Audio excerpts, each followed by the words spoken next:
ಮಗ ಮಗ ಮಗ ಇವತ್ತಿನ ಮೊದಲನೇ Indian ಪಿಕ್ಕು it's Nitin Rawal into Bengaluru Bulls ಮಗ 13 ಲಕ್ಷ ಜಸ್ಟ್ 13 ಲಕ್ಷಕ್ಕೆ ಸಿಕ್ಕಿದ್ದಾರೆ ಮಗ.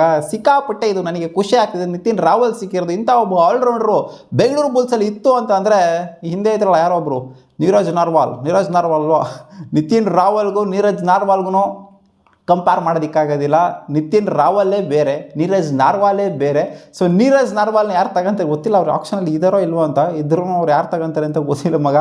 ಒಟ್ಟಲ್ಲಿ ನೀರಜ್ ನಾರ್ವಾಲ್ಗಿಂತ ಸಿಕ್ಕಾಪಟ್ಟೆ ಬೆಟರ್ ರೈಡರು, ಜೊತೆಗೆ ಮಸ್ತ್ ಆಲ್ರೌಂಡರ್ ಅಂತ ಹೇಳ್ಬೇಕು. ಅವರ ಸ್ಟ್ಯಾಟ್ಸ್ನ ನಾನು ಡಿಸ್ಪ್ಲೇ ಮಾಡ್ತಿದ್ದೀನಿ. ಸ್ಟ್ಯಾಟ್ಸ್ನ ಡಿಸ್ಪ್ಲೇ ಮಾಡೋಕ್ಕಿಂತ ಮುಂಚೆ ಯಾವ ಟೀಮ್ಗೆ ಆಡಿದ್ರೆ ಅಂತೆಲ್ಲ ಹೇಳ್ಬಿಡ್ತೀನಿ. ಡೊಮ್ಯಾಸ್ಟಿಕಲ್ಲಿ ಇವ್ರು ಆಡ್ತಾರೆ, ರೈಲ್ವೇಸ್ಗೆ ಆಡೋವಂಥ ಪ್ಲೇಯರ್ ಇವರು. ರೈಲ್ವೇಸ್ಗೆ ಆಡಿ ಇವರು ಮಸ್ತಾಗಿ ಪರ್ಫಾರ್ಮ್ ಮಾಡಿ, ದಬಾಂಗ್ ಡೆಲ್ಲಿ ಕೇಸಿಗೆ ಆಡಿ, ಅದಾದ್ಮೇಲೆ ಜೈಪುರ್ ಪಿಂಕ್ ಪ್ಯಾಂಥರ್ಸ್ಗೆ ಆಡಿರುವಂಥ ಪ್ಲೇಯರು, ಜೊತೆಗೆ ಇಂಡಿಯನ್ ಕ್ರಿಕೆಟ್ ಟೀಮ್ಗೂ ಕೂಡ ಇಂಡಿಯನ್ ನ್ಯಾಷನಲ್ ಟೀಮ್ಗೂ ಕೂಡ ಕ್ರಿಕೆಟೇ ಬರುತ್ತೆ ಗುರು ನನಗೆ ಯಾವಾಗಲೂ ಬಾಯ್ ಬಿಟ್ಟರೆ. ಇಂಡಿಯನ್ ನ್ಯಾಷನಲ್ ಟೀಮ್ಗೆ ಆಡಿದರೆ, ಏಷ್ಯನ್ ಗೇಮ್ಸಲ್ಲಿ ಆಡಿದರೆ, ಏಷ್ಯನ್ ಗೇಮ್ಸಲ್ಲಿ ಚಾಂಪಿಯನ್ ಆಗಿರೋ ತಂಡದಲ್ಲಿ ಇದ್ದಂಥ ನಿತಿನ್ ರಾವಲ್ ಇವಾಗ ನಮ್ಮ ಬೆಂಗಳೂರು ಬುಲ್ಸ್ಗೆ ಎಂಟ್ರಿ ಕೊಟ್ಟಿದ್ದಾರೆ ಮಗ. ಸೊ ಒಂಥರ ಬೆಟ್ರಾಗಿ ಮಾಡಿದ್ರೆ ಅಂತ ಹೇಳಬೇಕು. ಲಾಸ್ಟ್ ಟೈಮ್ಗೆ ಕಂಪೇರ್ ಮಾಡ್ತು ಅಂದರೆ, ಲಾಸ್ಟ್ ಟೈಮು ಆಪ್ಷನ್ ಕಂಪೇರ್ ಮಾಡ್ತು ಅಂದರೆ ಈ ಟೈಮ್ ನೋಡಿ ಹೆಂಗಿದೆ ಅಂತ.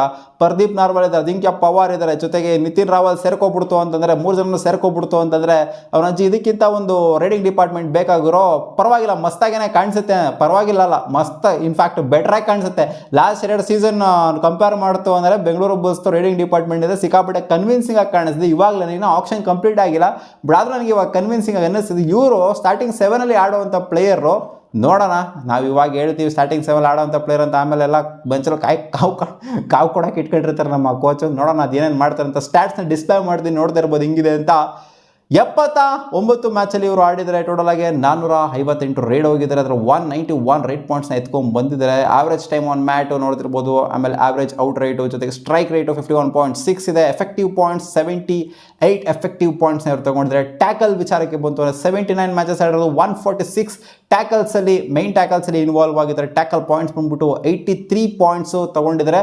ಸೊ ಟ್ಯಾಕಲ್ಲು ಒಂದು ರೇಂಜಿಗೆ ಚೆನ್ನಾಗಿ ಮಾಡಿದ್ದಾರೆ ಅಂತ ಹೇಳಬೇಕು. ಸ್ಟ್ರೈಕ್ ರೇಟ್ ನೋಡ್ತಿರ್ಬೋದು 78.48 ಇದೆ, ಚೆನ್ನಾಗಿದೆ ಅಂತ ಹೇಳಬೇಕು. ಸಕ್ಸಸ್ ಅಸಿಸ್ಟ್ ಬಂದ್ಬಿಟ್ಟು 50 ಇದೆ. ಸೊ ಇದು ಕೂಡ ಅಸಿಸ್ಟ್ ಕೂಡ ಮಸ್ತಾಗಿ ಕೊಡ್ತಾರೆ ಅಂತ ಹೇಳಬೇಕು. ಸೊ ಲೆಫ್ಟ್ ಸೈಡ್ ಇವರು ಆಡೋದು ಯೂಶಲಿ. ನೋಡೋಣ ಅದು ಯಾವ ಕಡೆ ಆಡ್ತಾರೆ ಅಂತ. ಇವ್ರು ಆಡಬೇಕು ಅಂತಂದರೆ ಎಲ್ಲ ಕಡೆ ಅಡ್ಯಾಪ್ಟ್ ಹಾಕ್ಕೊಂಡು ಆಡೋ ಥರ ಇರಬೇಕು. ಸೊ ಇಲ್ಲ ನಾನು ಲೆಫ್ಟ್ ಕಾರ್ನರಲ್ಲೇ ಆಡ್ತೀನಿ, ಲೆಫ್ಟ್ ಕವರಲ್ಲೇ ಆಡ್ತೀನಿ, ಹಂಗೆ ಆಡ್ತೀನಿ ಅಂದರೆ ಆಗೋದಿಲ್ಲ. ನೋಡೋಣ ಅದು ಹಿಂಗಿರುತ್ತೆ ಅಂತ. ಇವಾಗಲೇ ಏನಕ್ಕೆ ಅದ್ರ ಬಗ್ಗೆ ಎಲ್ಲ ಡಿಸ್ಕಸ್ ಮಾಡೋದು. ಒಟ್ಟಲ್ಲಿ ಒಬ್ಬ ಒಳ್ಳೆ ಪ್ಲೇಯರ್ನ ನಮ್ಮ ಬೆಂಗಳೂರು ಬುಲ್ಸ್ ತಗೊಂಡಿದ್ದಾರೆ ಅಂತ ಹೇಳಬೇಕು. ಲಾಸ್ಟ್ ಸೀಸನ್ ಅಷ್ಟೊಂದೇನು ಹೆವಿ ಇಂಪ್ಯಾಕ್ಟ್ ಏನು ಮಾಡೋಕ್ಕಾಗಿಲ್ಲ, ಅದಕ್ಕೋಸ್ಕರನೇ ಕಮ್ಮಿ ಪ್ರೈಸ್ಗೆ ಹೋಗ್ತಾ ಇದ್ದಾರೆ. 13 ಲ್ಯಾಕ್ ಅಷ್ಟೇ ಇವರ ಬೇಸ್ ಪ್ರೈಸ್ಗೆ ಇವ್ರು ಹೋಗ್ತಾ ಇದ್ದಾರೆ ಮಗ. ಸೊ ನಿಮಗೇನು ಅನ್ನಿಸ್ತಾ ಇದೆ? ನಿತಿನ್ ರಾವಲ್ ಅವರು ಬಂದಿರೋದು ದಬಾಂಗ್ ದಿಲ್ಲಿಗೆ ಆಡಿರೋ ಪ್ಲೇಯರು, ಜೈಪುರ್ ಪಿಂಕ್ ಪ್ಯಾಂಥರ್ಸ್ಗೆ ಆಡಿರುವಂಥ ಪ್ಲೇಯರು, ಜೊತೆಗೆ ಇಂಡಿಯನ್ ಟೀಮ್ಗೆ ಆಡಿರುವಂಥ ಪ್ಲೇಯರು, ಇಂಡಿಯನ್ ಟೀಮಲ್ಲಿ ಮೆಡಲ್ ತಗೊಂಡಂಥ ಪ್ಲೇಯರು ಬಂದಿರೋದು ನಿಮಗೆ ಏನು ಅನ್ನಿಸ್ತಾ ಇದೆ? ಕಾಮೆಂಟ್ ಸೆಕ್ಷನಲ್ಲಿ ಕಾಮೆಂಟ್ ಮಾಡಿ ತಿಳಿಸಿ. ನನಗಂತೂ ಬೆಟರ್ ಅನ್ನಿಸ್ತಾ ಇದೆ, ಪರವಾಗಿಲ್ಲ. ಈ ಪ್ರೈಸಿಗೆ ಮಸ್ತ್ ಪಿಕ್ ಅಂತಲೇ ಹೇಳ್ತೀನಿ. ಇವರು ಸಿಗೋಣ ಮುಂದಿನ ವಿಡಿಯೋದಲ್ಲಿ ಗಾಯ್ಸ್.